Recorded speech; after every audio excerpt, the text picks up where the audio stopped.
Hi guys, it's Chantel. Welcome back to my channel. Now something really cool happened about a week or two ago. I hit 1,000 subscribers here on my channel. So if you've been following me online at all in the last year or two, one thing that you know about me is I like to do giveaways and I like to give away books. So today what I'm going to do is I'm going to share some of my favorite books that I have read, I think in this last year, and I am going to do a giveaway. What I've decided to do is to give away 2 of these books to 2 different winners. So I'm going to give away 4 books total. And yeah, so I'm going to tell you about the books and then I'll tell you at the end of the video how you can enter. So the first book, first of all, these books are in no particular order. I just went off my shelves and picked them off my shelf and then put the smaller books on top. That's the order we're going with. So my first book is The Story Girl. This is by L.M. Montgomery and I just love these Tundra edition covers. I think they're so gorgeous.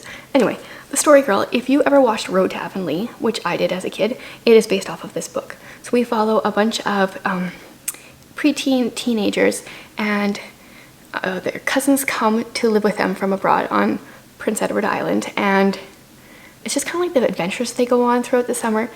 But the one girl, the story girl, you know, she always just has all these very creative and imaginative stories. And I love characters that have imagination.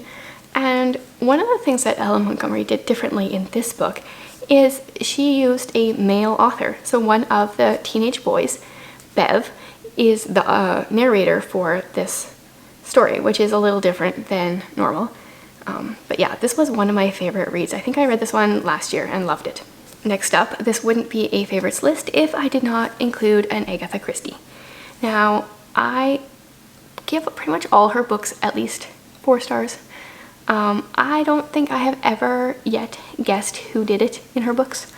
And I think this is like one of my favorites. I don't know if I can pick like an exact favorite, but The Murder of Roger Ackroyd is definitely really, really high on that list. I love how she tells you all the suspects, lays them all out, and you follow them throughout each book.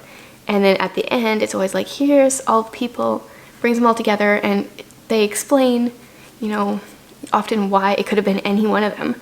And I'm always just like waiting to see who it was because I just never know. But yeah, so The Murder of Roger Ackroyd is definitely one of my favorites of hers. This next one is a middle grade one, and I actually read this one a couple years ago. Now, I think a lot of people of my generation grew up reading The Babysitter's Club. I was constantly reading that series. My parents had to take my books away as punishment because I wouldn't do like my chores, my homework. I wouldn't do anything else other than read. I would sneak books into the bathroom and sit in the bathroom for a really long time reading. Anyway, this book is not The Babysitter's Club. But when I read this book years ago, after I finished, I went to my husband and I was like, man, I wish they would have written middle grade books like this when I was a kid. All I read was The Babysitter's Club. And it wasn't until then that I looked at the author's name and I realized she wrote The Babysitter's Club too. But this is Rain Rain by Anne M. Martin, the author of The Babysitter's Club. So in this book we follow a girl named Rose who is obsessed with homonyms. And she has, I think, Asperger's, or maybe it doesn't even exactly mention in the book. She's has a very obsessive personality, and so she's obsessed with homonyms, and she names her dog Rain, and he goes missing one day, and we follow Rose as she searches for him and deals with all her emotions during that time. This is one of those middle grade books that, yeah, like I wish they would have had when I was younger, but I don't know if I would have liked it as a kid. But now as an adult, I really loved this book. The next one here is Mark of the Raven. This one is the one that got me hooked on fantasy, or not even hooked. This was like my first foray into fantasy besides Lord of the Rings or Chronicles of Narnia. So in this one we follow Lady Selene, who is the heir of her house, which is House Ravenwood. And we find out that this house, the ladies that are the heads, have a power called dream walking. And instead of using their powers for good, Selene finds out her family has been using it to assassinate people, and she struggles with that. And to me this was just like a beautiful portrayal of light and dark and how light overcomes darkness. Next up is If I Run by Terry Blackstock. This one I devoured. I read it, I think in the span of like maybe 6 hours, but in amongst there, I was like making food, like supper, and, you know, feeding children and taking care of children. I read it so quickly. So we follow, like right from the get-go, our main character is accused of murder, and she's running away from the law because she knows she didn't do it, but she knows she's going to be accused. So she's trying to find out the real killer before she gets put in prison. And I just read this one so incredibly fast. Next up is Fawkes. This is a historical fiction fantasy, and it's based off of Guy Fawkes, who had the gunpowder plot to kill the British royalty.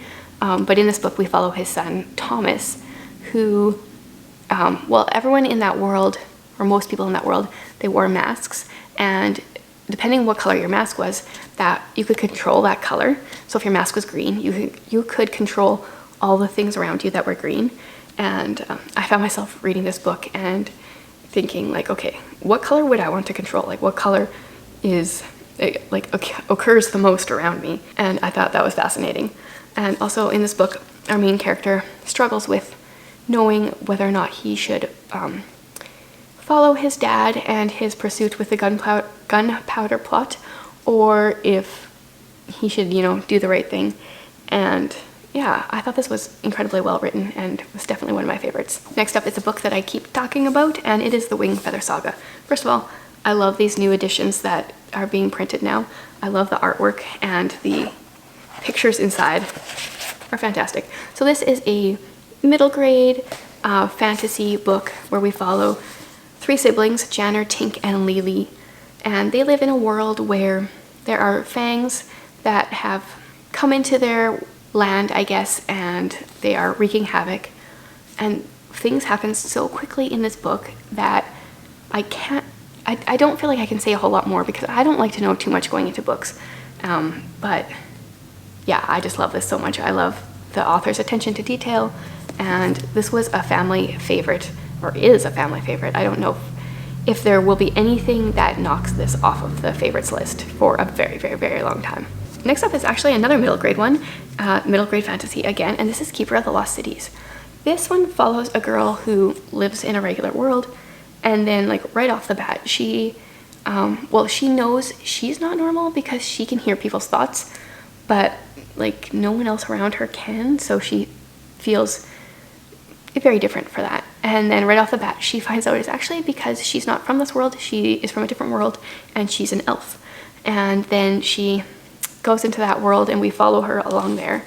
And this one reminded me, like, because it's very much set in a school setting, like I've read book 1 and book 2, it reminded me a little bit of Harry Potter in some of the very general themes, but I read this one so quickly and honestly thought it was better than Harry Potter. I'm not sure if I'm allowed to say that. There might be people that are angry with me, but yeah. And I've read book 1 and 2 and can't wait to finish the series. Okay, now the last one that I'm going to talk about, and one that I don't stop talking about, is Skyward. Now this is a young adult sci-fi book, and it has aliens in it. I had zero expectations really going into this, other than I heard Sanderson is amazing. But I didn't think I would actually like this book. I mean, sci-fi, aliens, that seems so not up my alley. I'm much more of a realist than that. But this was so good. I love the way Sanderson wrote the main character Spin. I'm not sure I would like her in real life. She was a little too feisty, a little too intense maybe, but man, was she fun to read about. And then he also introduces this amazing artificial intelligence that is very literal, and I just love how it learns about the human world and slang that we use. And then also there is a fantastical creature that is really amazing as well. So yeah, this, I don't know if this would even be my most favorite out of this stack, but this is the one that I went into with the lowest expectations, and therefore was so blown away that it really sticks out in my mind as one of the most amazing. Okay, so I think that was 9 books and those are some of my favorites from this last year-ish. There was one that wasn't from this last year that I own. I did read other really great books this year, but I don't own them, and So I just went off my shelf and picked the best ones that I have. So if you would like to win a couple of these books, let me know in the comments below which 2 of these books you would choose, and I will pick 2 winners to win 2 books a week from today. I know I am going to have this open worldwide, so if you live in Canada or the United States or somewhere where I can find easy shipping, I will ship these actual books to you. If you live somewhere else and you win, what I will do is send a PayPal gift card to you for the value of the books. In addition to sharing which 2 books you would choose, I would love it if you would tell me if there are any books that you would recommend based on some of my favorites from this last year, some books that you think I would like in this next year. So thanks for watching, guys, and good luck with the giveaway.